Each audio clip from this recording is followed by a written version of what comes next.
तुम्ही मित्रच आहात. मी सांगितलं ना तुम्हाला, नोरा कुस्ती करायची सवय नाही पहिलवानाला आम्हाला. आम्ही असलीच कुस्ती करणार. जे मित्र सांगतायत ना की जिंकून आले तर मेट्रोचा प्रवास फुकट करू. मी विमान वाहतूक म्हणते, मी उद्यापासून विमान प्रवास फुकट करणार.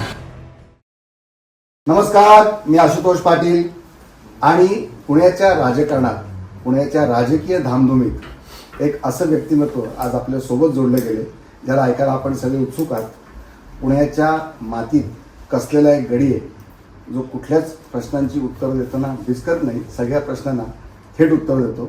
आपल्या सोबत आहेत केंद्रीय मंत्री, भाजपचे पुण्यातलं एक वरिष्ठ नेतृत्व, डिसिजन मेकर आणि किंग मेकर देखील मुरलीधर मोहोळ. सर स्वागत. तुम्हाला का वोट द्यावं पुणेकरांनी? तर मी सांगेन, पुणेकर हे खूप विचारानं निर्णय करतात. पुणेकर कधीच एखाद्या चांगलं वाटलं म्हणून, चांगलं बोलला म्हणून, चांगलं दिसलं म्हणून कधीच कुणाला वोट करत नाही. ते विकासाला, भविष्याला आणि कुठल्या विचारानं तुम्ही आलात याला मत देतात. म्हणून मला विश्वास आहे की ते सगळं आमच्याकडे आहे. आम्ही मोदीजींच्या नेतृत्वात मागच्या 11 वर्षात पुण्यासाठीचं योगदान, देवेंद्रजी मुख्यमंत्री असताना त्यांनी महाराष्ट्राचे मुख्यमंत्री असताना पुण्यासाठीचं त्यांनी केलेलं काम आणि त्यांचं भविष्यातलं विजन आणि महापालिकेत 5 वर्ष आम्ही केलेलं काम सगळं. आता फॉर एक्झाम्पल विजन तुमच्या कामाचं तुम्ही म्हणताय, तिन्ही देतो तुम्हाला. महापालिकेत आम्ही असतं काम, हे तिन्ही मिळून आम्ही जे काही काम केले लोकांच्या समोर आहे. 11 वर्ष देवेंद्रजींची मुख्यमंत्री पदाची, 5 आणि आताची 6 वर्ष आणि 5 वर्ष आमची. हे ट्रिपल इंजिनचं सरकार. मोदीजींच्या सरकारमध्ये वर्षानुवर्ष कागदावरची मेट्रो जी पुणेकरांना फक्त स्वप्नातच वाटली की आयुष्यभर स्वप्नातच राहणार, ती प्रत्यक्ष मोदीजी प्रधानमंत्री झाल्यावर. मोदीजी प्रधानमंत्री 2014ला झाले, भूमिपूजन झालं.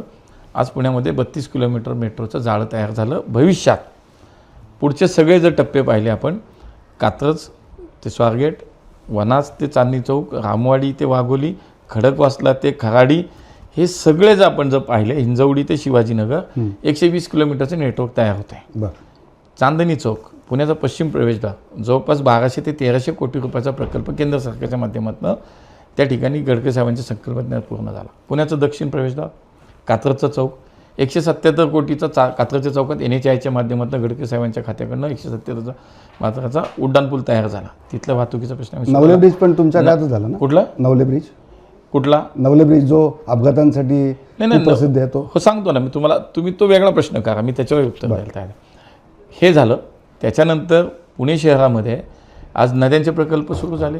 पुण्यामध्ये केंद्र सरकारकडनं आम्हाला मेडिकल कॉलेज मिळालं. एक पहिली महापालिका एक स्वातंत्र्यप्राप्तीनंतर देशातली एकमेव ज्याचं स्वतःचं मेडिकल कॉलेज आहे. कोविडच्या काळात महानगरपालिका म्हणून खूप सक्षमपणे काम केलं. जो स्वतंत्र आज 500 जवळजवळ 700 बेडचं हॉस्पिटल, 2 हॉस्पिटल उभी राहिली. मला असं वाटतं ही कामाचं मोठी यादी आहे. केंद्र सरकार, राज्य सरकार, महापालिका. समान पाणी पुरवठा योजना महापालिका म्हणून आम्ही आणली. तिचं काम आता 80% पूर्ण झालं. पुण्याच्या नद्यांमध्ये जे अशुद्ध पाणी जातं, जे मैला पाणी जातं, ते जाऊ नये म्हणून आमचं जायकाच्या माध्यमातून 950 कोटी रुपये केंद्र सरकारकडून आले. आज तो प्रकल्प जवळजवळ 70-75% पूर्ण झाला. 18 STP उभे राहिले. जवळपास 150-200 किलोमीटरच्या ट्रंक लाईन पूर्ण झाल्या. असे मी तुम्हाला सार्वजनिक वाहतूक व्यवस्था, बसेस 1200 ते 1500 साधारणतः बसेस आमच्या काळात मागच्या 5 वर्षात रस्त्यावरती नवीन आल्या. बस आणि CNG बसेस. आता 1000 बसेसला आम्ही मान्यता आली. अशी मला असं वाटतं की मोठी यादी आहे पुण्याची की ज्याच्यामध्ये आम्ही तिघींनी सरकार मिळून, म्हणजे व्यवस्था मिळून जे केलं ते समोर आहे. आणि म्हणून पुण्याचं भविष्याचा विचारसुद्धा जो आम्ही केला, देवेंद्रजींनी सांगितलं पुण्याच्या वाहतुकीच्या विषयात 4000. आता 2 मुद्दे, काय केलं म्हणून द्यावं आणि काय करणार आहे म्हणून द्यावं. तर त्याच्यामध्ये 4000 नवीन बसेस आणणार आहेत. पुण्याच्या 5 वर्षाच्या काळात बसेस 4000 रस्त्यावरती अजून नव्यानं आणणार आम्ही, म्हणजे टोटल 5000. 54 किलोमीटरचं पाताळ लोक, म्हणजे 54 किलोमीटरचे भुयारी रस्ते, त्याचा DPR तयार केला देवेंद्रजींनी. त्याचं तुम्हाला प्रेझेंटेशनसुद्धा त्यांनी मला वाटतं 2-3 दिवसापूर्वी मीडियालाही दाखवलं की हा माझा प्लॅन आहे. ते तयार केलं. GCCचं कॅपिटल बनवायचं आम्हाला, ग्रीन सिटी. हे सगळे विषय जर पाहता काय केलं हे समोर आहे, अनुभवत आहेत लोक. आणि काय करणार याचं विजन पण आहे आमच्याकडे 50 वर्षाचं पुढचं. म्हणून पुणेकरांनी आम्हाला मत द्यावं आणि ते देणार आहेत. म्हणजे मी तर सांगतो, मी आव्हान करणं माझं काम आहे, पण मला विश्वास, आत्मविश्वास इतका आहे. का देणार आहेत तर ते कामाला मत देतात. तुम्ही सुरुवातच अशी केली की पुणेकर सुज्ञ आहेत, पुणेकरांना सगळं समजतं. तुम्ही आणि अजितदादा इथे वेगळे वेगळे समोर वेगवेगळे पक्ष आहेत, लढतात. तुम्ही सांगताय की तिथे आमच्यासमोर ते विरोधक आहेत. आता तुमचा विरोध इथे स्थानिक पातळीवर आहे. लोक विश्वास ठेवतील की तुम्ही विरोधक आहेत? तुम्ही मित्र आहात पक्के, तुम्ही राज्यात एकत्र बसता, उद्या जाऊन कॅबिनेटला सगळे एकत्र बसणार आहेत. कोण विश्वास ठेवणार की तुम्ही विरोधक आहेत? नाही, तुमचा मुद्दा आहे तो स्वाभाविक आहे की दिसायला मी दिसतंय, का विश्वास ठेवू की ते तुमचे विरोधक दिसायला आहेत? दिसतंय ते, तुम्ही मित्र त्याच्याबद्दल आहात. दिसायला दिसतंय ते. पण मी तुम्हाला सांगतो की स्थानिक स्वराज्य निवडणुका, संस्थांच्या निवडणुका ह्या स्वतंत्रपणे आपापल्या लढायच्या, असं राज्यात निर्णय झाला.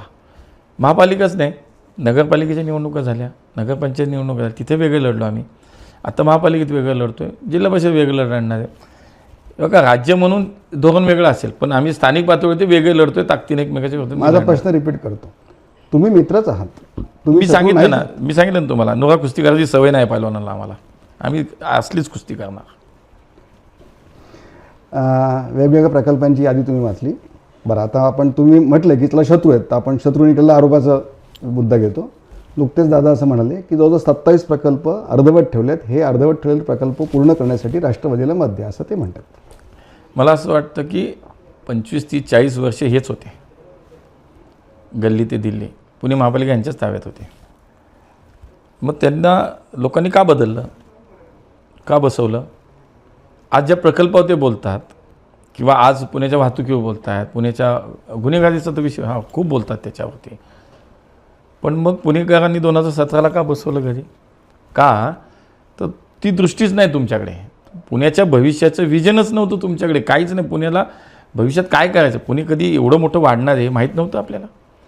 पुण्यामध्ये इतकी वाहतुकीचा प्रश्न निर्माण होणे माहीत नव्हतं. पुण्याच्या पायाभूत सुविधांवरती ताण निर्माण होणार हे कळलं नाही आपल्याला. ही दूरदृष्टीच नव्हती. पुणेकरांनी ओळखलं, तुम्हीच बांधलेले पूल आत्ता पाडावं लागत आहेत. तुमच्या काळात आलेली BRT गेली, फेल गेली, बासनात गुंडळलं ते. आमच्या काळातले प्रोजेक्ट आम्ही 50 वर्षाचा विचार करून आणले. तर मला असं वाटतं की आज पुणेकर परत सत्तेत कारभारी म्हणून आणायला तयार नाहीत. आता पुणेकरांनी तुमची टेस्ट 5-10 वर्ष नाही, 25-30 वर्ष घेतली. आता पुणेकरांना ती तुम्हाला संधी द्यायची मग घाबरत आहेत पुणेकर. ते नाही करू शकत. त्यांना माहिती आहे आता पुण्याचं भविष्य मोदीजींच्या हातातच सुरक्षित आहे, देवेंद्रजींच्या हातातच सुरक्षित आहे. मी आता मुंबई पुणे प्रवास करत असतो. पुण्यात आलं की धूळ, प्रदूषण, ट्रॅफिक जॅम, हे म्हणजे मला पुण्यात कुठेही जाताना सामना करावा लागतो. तुम्ही निवडून आलात आणि वर्षभरात, 2 वर्षात या स्थितीत तुम्ही फरक कराल की तुम्हाला किती वर्ष पाहिजेत? तुम्हाला 10-15 वर्ष हवेत की 5 वर्षात तुम्ही कराल फरक सगळ्यात? तुम्हाला मी सांगतो की शेवटी लाँग टर्मचा विचार झाला पाहिजे. आता हे प्रश्न असे आहेत की तुमचे 6 महिन्यात, वर्षात नाही सुटणार आहेत. म्हणून जे घनकचरा व्यवस्थापन आहे, ज्याच्यामुळे पोल्युशन वाढतं आहे, वाहनांची संख्या कमी झाली पाहिजे. जे वाहनाची संख्या वाढते आहे त्याच्यामुळे पोल्युशन वाढतं आहे, बरोबर. तर हे दोन्ही मुद्द्यांचा आम्ही विचार असा केला की आज जवळजवळ 2600 मेट्रिक टन कचरा रोज पुण्यात जनरेट होतो. त्याच्यावरती 100% प्रक्रिया आमची होते. आत्ता जो बायोमायनिंगसाठी जो जवळजवळ 35 लाख मेट्रिक टन कचरा साठवून ठेवला आहे लोकांनी, त्याच्यावरती आम्ही प्रक्रिया आत्ता करतो. म्हणजे त्याच्यावरती आता 35 लाखातले 20 लाख मेट्रिक टन कचरा बायोमायनिंग करून म्हणजे ग्रीनफील्ड तयार झालं तिथं. आता लँडफिल तयार झालं, अजून राहिलेलं करतो आहे. त्यामुळे त्याच्यावरती तर काम करतोच आहे. आणि दुसऱ्या बाजूला निश्चितपणे वाहतुकीची समस्या सोडवण्यासाठी मी म्हणालो तसं सार्वजनिक वाहतूक व्यवस्था सक्षम करणं, म्हणजे रस्त्यावरती गाड्या कमी येणं, त्यासाठी मेट्रोचा विस्तार करणं, नव्यानं बसेस जादा PMPLमध्ये आणणं, अंडरग्राऊंड रस्त्यांचं नेटवर्क तयार करणं, अधिकचे नदीवरचे पूल असतील, उड्डाण पूल असतील, ग्रेट सेपरेटर असतील, याची व्यवस्था. असा एक व्यवस्थित प्लॅन आमचा हा निश्चितपणे तयार झालेला आहे. मग पुणे जर तुम्हाला मेट्रोने जास्तीत जास्त माणसांना आणायला हवं असेल तर मग त्यांना फुकट पण येऊन दे की मेट्रोने. तुमचे मित्र सांगतायत ना की जिंकून आले तर मेट्रोचा प्रवास फुकट करू. मी विमान वाहतूक म्हणते, मी उद्यापासून विमान प्रवास फुकट करणार आहे पुणेकरांना. स्वागत आहे. हां, मग मला माहिती आहे ना, मी निवडून येणार ना, मी काही बोलू शकतो. मला खूप आवडला तो त्यांचा विचार. आम्हाला बरं वाटलं. अर्थमंत्री आहेत ते राज्याचे, ते असं कसं घोषणा करतील? हां, मग तेच सांगतो. मुख्यमंत्री, पंतप्रधान यांना अधिकारच नाही, त्या अर्थमंत्र्यांना अधिकार सगळे. केंद्राचा प्रोजेक्ट आहे. शेवटी लक्षात घ्या की महानगरपालिकेचं बजेट आणि व्यवहार येता सबसिडी द्या ना त्यांना. सांगतो ना, तर ह्याच्यामध्ये मुळात हा अधिकार आपला आहे का, ते बसतं आहे का? मला असं वाटतं की आमचं काम सोपं झालं आहे. कारण विश्वासार्हता थोडीफार होत होती, ती संपली. पुणेकरांना काही नसतं फुकट हवं. पुणेकरांना चांगलं पाहिजे, व्यवस्थित पाहिजे, वेळेवर पाहिजे. आणि हे लक्षात आलं आता पुणेकरांना की जे म्हणजे हे 100% ह्यांनी यांचा हार स्वीकारली. आता आम्ही हारणारच आहे. बोलायला काय जाते आपल्या बापाचं, जाऊ दे ना, बोलूया. तुम्ही महापौर पदापासून तुम्ही आज केंद्रीय राज्यमंत्री पदापर्यंत आलेला आहात, तुमच्याकडे एवढा अनुभव आहे. हे खरंच असं शक्य नाही आहे करणं? कारण जर रस्त्यावरच्या गाड्या कमी झाल्या, ते फ्युएल कन्झम्पशन कमी झालं, कार्बन एमिशन कमी झालं, तर पुणेकरांना फायदा होईल ना.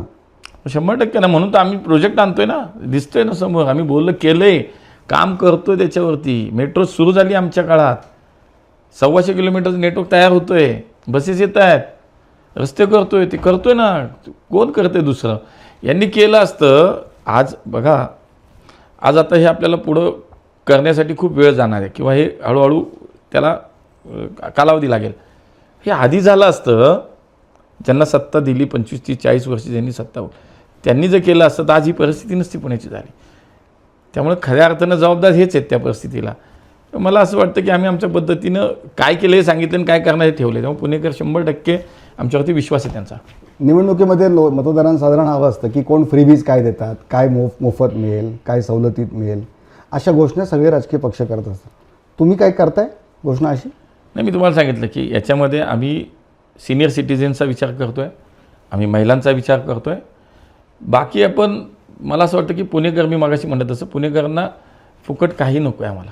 आम्हाला व्यवस्थित द्या, चांगलं द्या, वेळेवर द्या आणि लाँग टर्म द्या.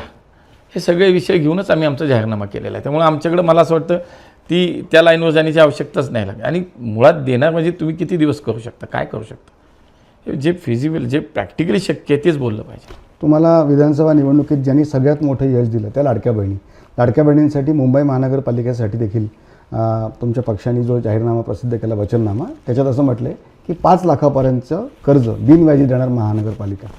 लाडक्या बहिणींचा विचार मुंबईत केलेला दिसतो. पुण्यामध्ये तुम्ही काय केलं आहे? चांगला विषय आहे ना, चांगला विषय आहे की मुंबईत करतात, चांगला विषय. आमच्या ह्याच्यात खूप तुम्ही संकल्पपत्रामध्ये बघा, युवकांचा विषय दिला आहे, महिलांचा विषय आहे, ज्येष्ठ नागरिकांचा विषय केला आहे आम्ही. फॉर एक्झाम्पल आज महिलांच्या विषय तुम्हाला सांगतो मी, खूप विषय आहे त्याच्यात. तुम्ही संकल्पपत्र बघा, त्यात खूप विषय दिलेले आहेत आम्ही, खूप विषय आहेत त्याच्यात. गरिबांच्या घरांचा विषय केला आहे. लाडक्या बहिणीसाठी स्पेसिफिक काय सांगू शकतो आपण? नाही, मी तुम्हाला सांगतो ना, आमच्या महानगरपालिकेच्या सुद्धा अनेक योजना आहेत. त्याच्यातनं महिलांना आत्मनिर्भर करण्यासाठीच्या अनेक योजना आहेत. आमच्या स्किल डेव्हलपमेंटची योजना आहे त्याच्यात, तरुणांना तरुणींना. त्याच्यामध्ये कुठली नाही, महानगरपालिकेची आहे ना, आमची महानगरपालिकेची पण योजना आहे, त्याच्यातसुद्धा आम्ही काम केलेलं आहे. मग अशा अनेक असंख्य योजना आहेत त्याच्यामध्ये की आम्हाला स्पेसिफिक एका वर्गाचा विषय नाही. आम्ही स्पेसिफिक तुम्हाला सांगितलं की फ्री, मोफत या संकल्पनेवर न जाता कायमस्वरूपी त्यांना आत्मनिर्भर किंवा त्यांच्या पायावर उभं राहण्यासाठी काय करता येईल याच्यामध्ये आम्ही खूप काही गोष्टी करतो. निवडणूक आली की, आणि नुकतंच आपण जे बंड पाहिलं, जेन झीचा विषय नेहमी येतो. या जेन झीसाठी तुम्ही काय करता? कुठला? सॉरी, जेन झी, जनरेशन झी, नवी जनरेशन जी आहे, तरुण जे आहेत, फर्स्ट टाइम वोटर आहेत, त्या जेन झीसाठी तुम्ही काय करता? नाही बघा, महानगरपालिका म्हणून तुम्ही काम करत असताना तुमची मूलभूत कर्तव्य काय लक्षात घ्या. तुम्ही या शहराचा विकास, या शहरातल्या सर्वसामान्य माणसाला त्याचं जीवन जगताना ते सुलभतेनं आरामदायी कसं जगता येईल, हा विचार महापालिकेचं कर्तव्य म्हणून याच्यात येतो. म्हणून मला असं वाटतं की समाज विकासच्या माध्यम आमचं विभाग आहे, त्याच्या माध्यमातून आपण या वेगवेगळ्या घटकांना कसा न्याय देतो. महिला बचत गटांच्या माध्यमातून अनेक योजना आहेत आज महापालिकेत. आज आमच्या विद्यार्थ्यांना PMP मिलच्या पासेसमध्ये त्याच्यात प्रवासात सवलती आहेत. त्याच्यानंतर आमच्या ज्येष्ठांसाठीच्या अनेक योजना आहेत. आज आमच्या म्हणजे सोलर असेल किंवा तुमच्या याची आपण म्हणू की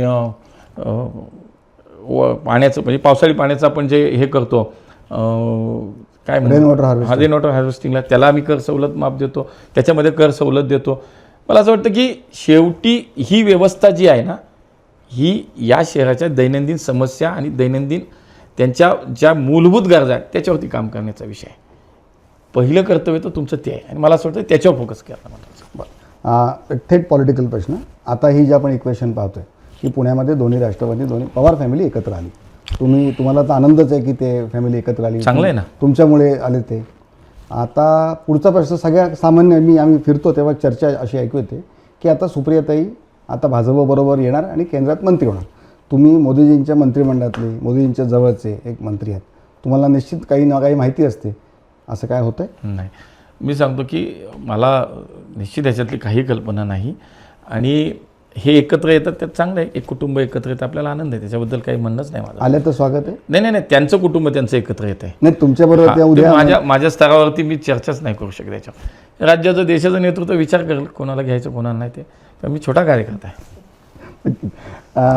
हे सगळं असं राजकारण होतं स्थानिक पातळीवर, एक युती, मग तिथे काहींची मैत्री, काही वेगळे असतात, पुन्हा राज्य पातळीवर वेगळं, पुन्हा केंद्रीय पातळीवर वेगळं. तुम्हाला या निवडणुकानंतर तुमचं आपापसातलं जे राजकीय इक्वेशन आधीचं होतं ते सुदृढ राहील की याच्यात काय? कारण भाजपच्या एका वरिष्ठ नेत्याने असं सरळ म्हटलं की अजितदादांनी युतीचा धर्म पाळला नाही. तुमचं तेच मत आहे? नाही, मला असं वाटतं की स्थानिक स्वराज्य निवडणुका वेगळ्या लढायचं ठरलेलंच होतं. तेव्हा त्यांचे ते लढले तर आम्ही लढलो आहे. आता युतीचा धर्म पाळायचा नाही पाळायचा हा त्यांचा विषय. आम्ही तर काही असं स्वतःहून आम्ही नाही म्हटलेलं की तुम्ही आमच्यावर येऊ नका का आम्हाला, असं काही नाही विषय तो. पण स्थानिक स्वराज्य संस्थेच्या निवडणुकीला ठरलेलं आहे ना, त्याच्यामुळे फार काही कटुता न येता लढतो आहे आम्ही. ही पुण्याची एक राजकीय संस्कृती आहे बघा, त्याला एक खूप मोठी परंपरा आहे. या पुण्यात खूप नेते होऊन गेले, खूप वेगवेगळ्या पक्षाच्या लोकांनी नेतृत्व केलं पुण्याचं, म्हणजे राज्यात केलं, देशातही केलं. त्यामुळे मला असं वाटतं असं कधी नाही झालं की कायमस्वरूपी कुठंतरी मनात खुन्नस आणि कटुता कधीच नाही आणि ठेवही नाही. ती राजकीय संस्कृती निवडणुकीपुरत असे. शेवटी निवडून आल्यानंतर तुमचा फोकस बदलला पाहिजे. निवडून आलं मी ह्यालाच बघतो मी त्यालाच बघतो नाही. निवडून आल्यानंतर तुम्ही कशासाठी निवडून आलाय, तुम्हाला लोकांनी कशासाठी निवडून दिला, टोला होता हा कोणाला टोला मारला तुम्ही ते समजून घ्या. तुम्हाला काय वाटतं तर तुम्ही सांग. मला असं वाटतं की निवडून आल्यानंतर फोकस बदलला पाहिजे तुमचा. तुम्ही कशासाठी निवडून आलाय, तुम्हाला कोणी निवडून दिलं, जनते निवडून दिलं, लोकांनी का दिले, त्यांची कामं करायला. मला असं वाटतं तो फोकस आपण ठेवला ना की बाजल, मग ते सोडून द्यायचं. हे बघतो करतो सोडून द्यायचं, रात गे बाद गे. नक्कीच. शेवटचा प्रश्न आपण घेऊया की पुणे ही आमच्यासाठी एक सांस्कृतिक राजधानी आहे, IT चं हब आहे. तर या दृष्टीने तुम्ही पुणेकरांना जाता काय सांगाल की पुण्याचं गतवैभव पुण्याला मिळवून द्यावं असं सगळे घोषणा करतात. तुम्ही आता इन्फ्रास्ट्रक्चरच्या सगळ्या सांगितल्यात, त्या पलीकडे जाऊन शेवटी कल्चरल जी एक भूक आहे त्यासाठी तुम्ही काय द्याल? एक शेवटचा प्रश्न. पुणे हे राज्याची सांस्कृतिक राजधानी आहे आणि कालही देवेंद्रजींची जी काही मुलाखत झाली त्याच्यातही त्यांनी सांगितलं की आम्ही जसं पुण्याच्या विकासाचं विजन घेऊन आम्ही काम करणार आहोत, तसं पुणे हे त्याची सांस्कृतिक जी ओळख आहे ह्या पुण्याची ती टिकवण्यासाठी, ती समृद्ध करण्यासाठी म्हणून एक स्वतंत्रपणे पुण्याच्या सांस्कृतिक क्षेत्राचा विचार म्हणून आम्ही एक स्वतंत्र मॅनिफेस्टो, स्वतंत्र त्याच्या संदर्भातलं एक व्यवस्था उभी करणार आहे. आणि त्याच्यामध्ये नाट्यगृहांची उभारणी असेल, कन्व्हेन्शन सेंटर उभे करणे असतील, ही जी काही जुनी पुण्यातली मोठी व्यक्तिमत्व आहेत गदिमांसारखी, त्यांचं स्मारकाचं काम चालू आहे, बालगंधर्वाचं पुनर्वसन आम्हाला करायचं आहे. अशा अनेक विषय भविष्यात लता दिदी म्हणजे सांगतो तुम्हाला की लता दिदींसाठी तर जे भविष्यात ज्यांच्या स्मृती जतन करण्यासाठी जे काय करता येईल आम्ही निश्चितपणे त्याच्यामध्ये काम करू. आज पुण्यामध्ये प्रशांत दामलेंच्या माध्यमातून महापालिका आणि प्रशांत दामले फाउंडेशनच्या माध्यमातून आज एक वर्कशॉप चालतात. तिथे आज होतकर मुलांना तिथे संधी दिली आम्ही.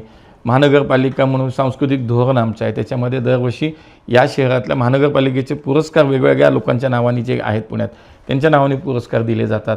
असं एक वेगळं आहे. पण याच्यात अजून शहर वाढलं, बालगंधर्व यशवंतराव याच्यापुरतं मर्यादित न राहता शहर वाढलं, शहराची हद्द वाढली. 518 स्क्वेअर किलोमीटर इतकं पुणे झालं, मुंबईपेक्षा मोठं. त्यामुळे या शहराची सांस्कृतिक गरज आणि सांस्कृतिक या शहराचं जे महत्त्व आहे हे लक्षात घेता भविष्यामध्ये या सगळ्या भागामध्ये सुद्धा त्या पद्धतीने सांस्कृतिक क्षेत्रामध्ये निश्चितपणे आम्हाला काम करायचं. नॅशनल लेवलला आपण कुस्ती खेळत आपण सांगितलं, क्रीडा क्षेत्रासाठी आणि कुस्ती या खेळासाठी काही विजन?